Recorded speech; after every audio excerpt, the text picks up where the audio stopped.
This lecture is on structured communication. And structured communication is a set of skills and tactics that I've developed over my own experience as a mediator starting in 2008. And what it is it's a set of communication styles designed to help everybody at a table understand each other. Now, this comes from mediation and facilitation, where we want people at the table to understand each other. But when it comes to integrative negotiation, as we saw, it's very important for you to understand the other person.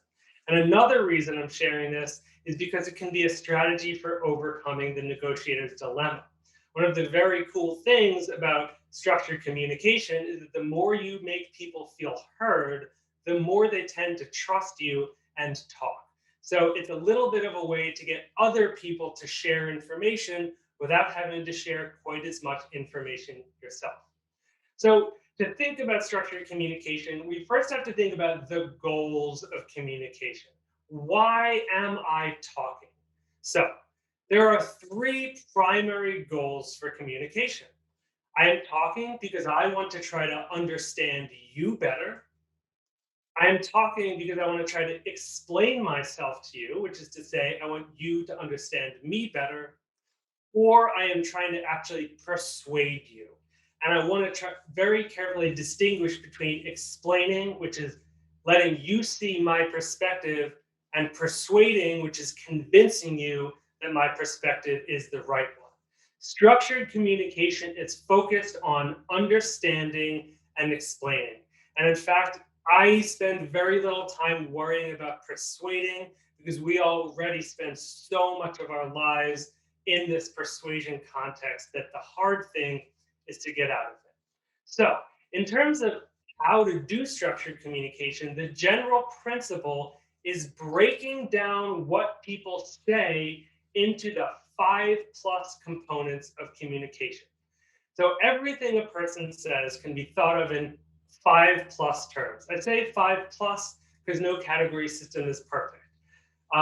The first thing I want to acknowledge is that people speak in terms of positional statements. They say, I want this, I want that, I believe this, these are my rights, these are my claims, right?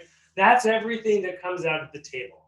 Positional statements are not what we're going to focus on in structured communication. Another thing we're not going to focus on is facts. Part of that is because facts can be very difficult to resolve if there's a dispute over them. Particularly in like conflict resolution and mediation, I don't ever try to get people to agree on facts because they may never come to agreement.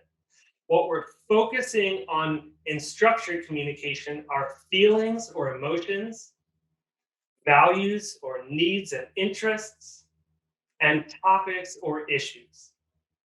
A feeling or emotion is just anything that finishes the sentence, I feel. Now, it's important to acknowledge that it's not literally anything that finishes the sentence.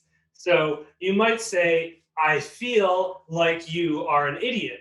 That's not really a feeling. It would be something like, I feel anxious. I feel taken advantage of. I feel excited, or I feel motivated, right? Okay.